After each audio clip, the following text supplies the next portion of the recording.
welcome to today's podcast. I am Joy, and these are my co hosts, Andy and Carly. Hello. Hello. I will be the moderator for today's topic, and this is finding wisdom. After a year of so much uncertainty and questioning and fear of the unknown, where do you turn to for wisdom and guidance? Where have you turned? Who do you turn to? What do you turn off?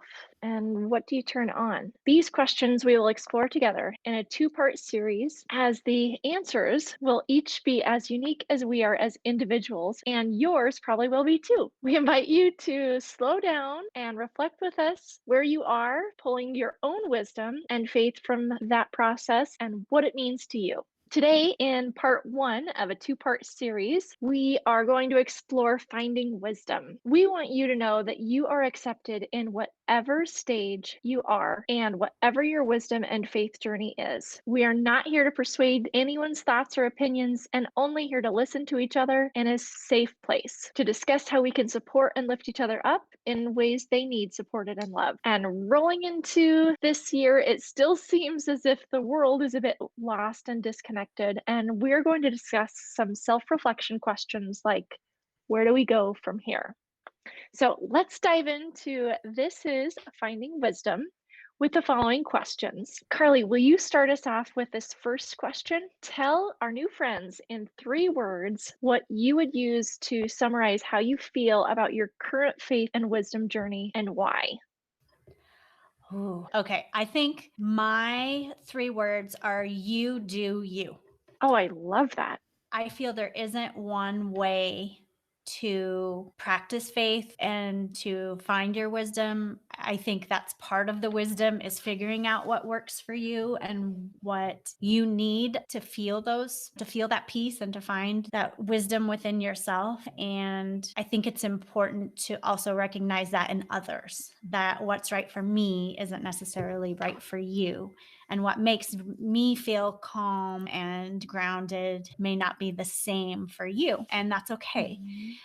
But it is important that every person find that within themselves. And I think that's really important for women, especially as just females, as moms, as partners, as friends. Knowing what brings you to that grounded space is really important. Those are my 3 words. You do you.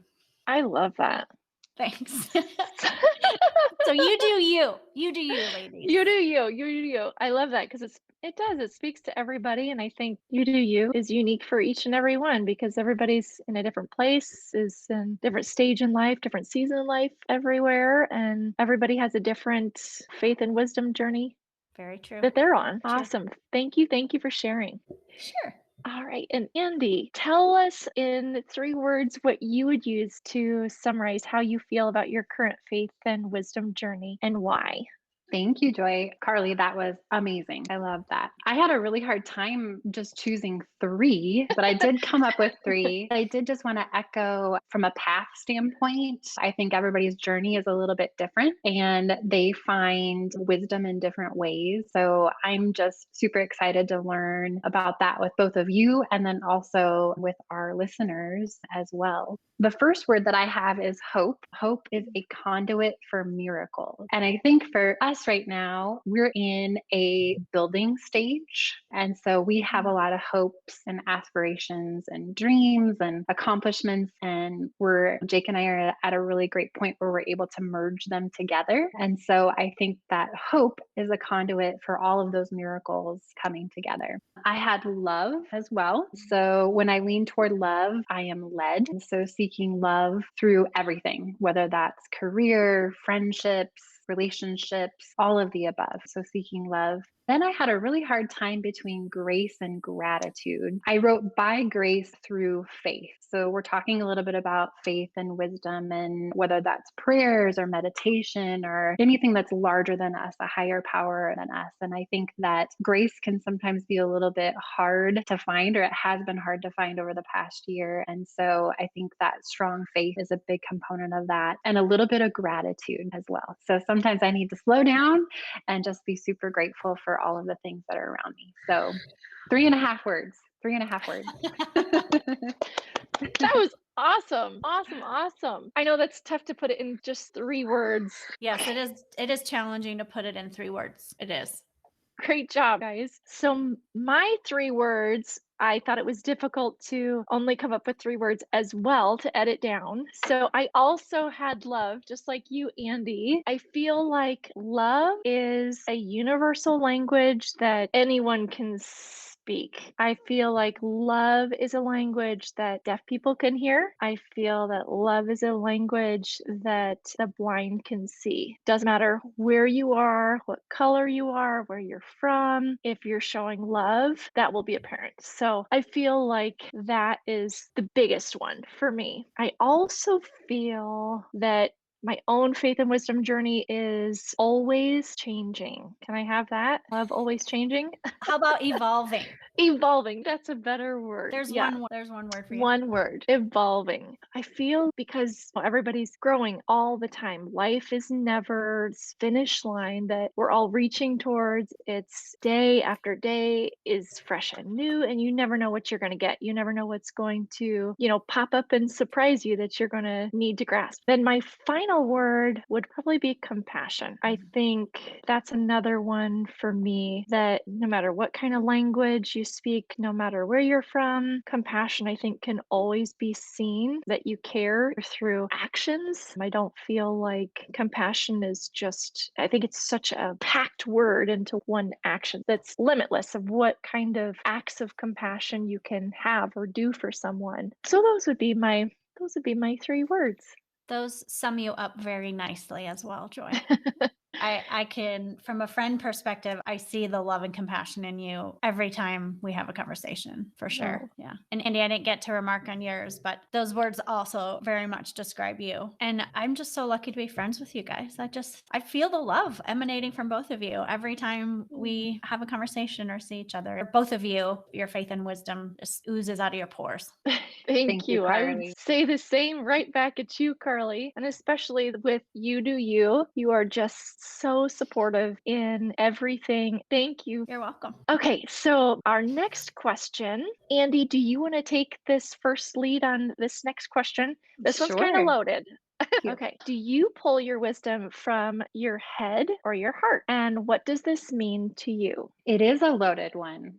It's a fun one. It's a fun one. So when I first read the question, I instantaneously thought both. And I also think that they're very situational as well. So as I thought through it, I thought a little bit more, and I've always thought on let your heart lead the way and or follow your heart. So I think I probably lean more toward heart than logical, but I do think I think quite a bit as well. And if you think in relation to meditation and chakra, right, the heart is in the center and all of your feelings are below that and all of your thinking is above. So the heart really is the center as it relates to faith and as it relates to just memories and experiences. I remember the first kind of heart experience that I had, which was Christmas time when I was maybe 5 or 6. And during the holidays, we would always go to my grandmother's church and there would be a candlelit service. I just remember that was the nostalgia and just everything that goes into the holiday season. And there was so much heart for me in that moment, even as a little girl. Now, as I thought back on it, I'm like, how can I create those experiences for my kids and our traditions as well? So I guess to answer that, I would say I probably lead a little more with my heart, but also in some situations and circumstances,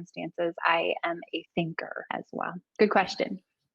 Yay, great answers. Thank you. Thank you. I would totally agree. I can definitely see you pause and then another instance, another second, boom, you act with your heart right away and put things into action. So I think you're both too. I think both situational. Thank you. Yeah.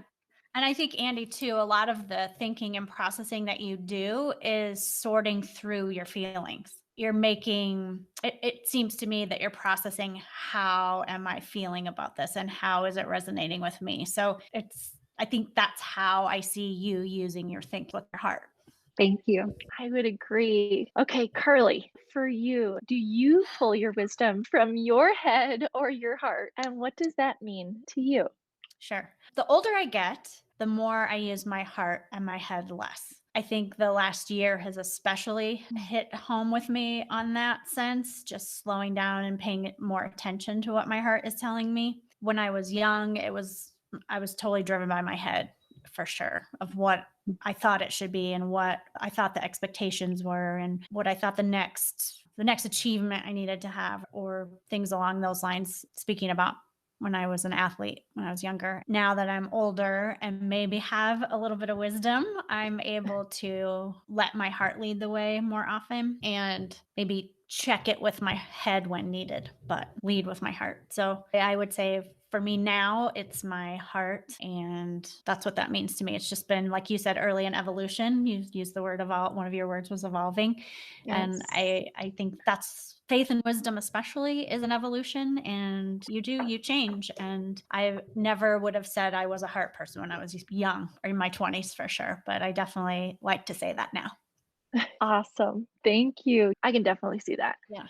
I feel that midlife can be a pausing point where you reflect back and you think, did I just blow through all of my hopes and dreams and desires and now it's not possible? And I definitely had some moments of thinking that. And I'm like, what the heck is my problem? I have another 45, 50 years to live. It's not all over. There's plenty of time.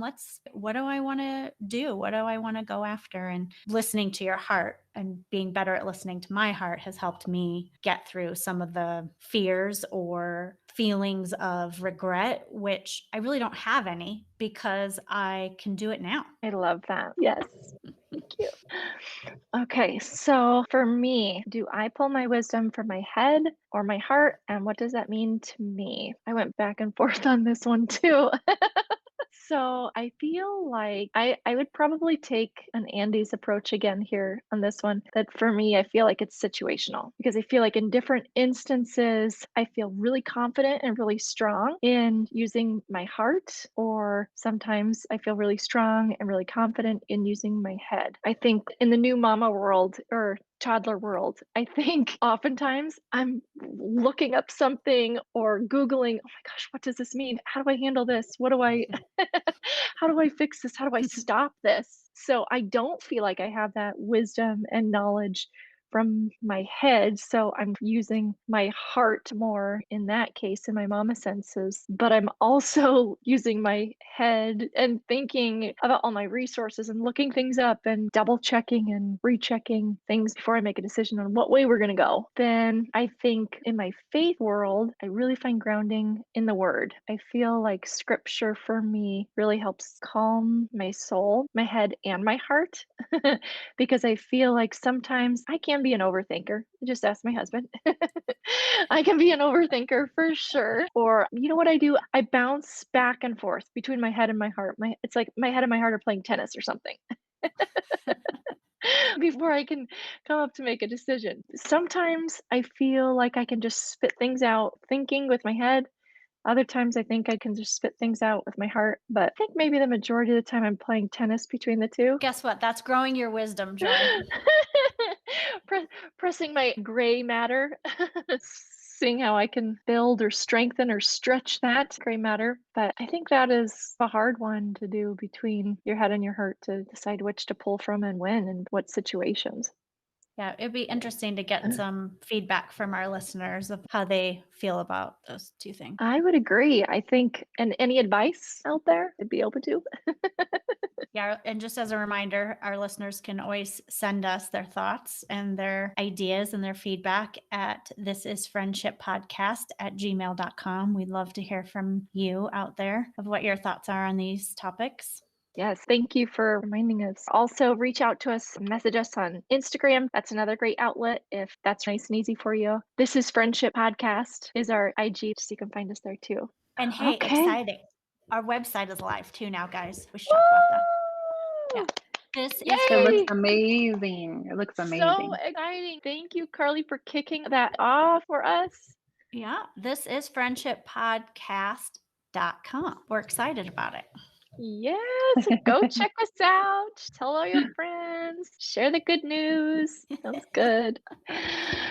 Okay, this is a great time to pause and round up. Do you guys have any last thoughts?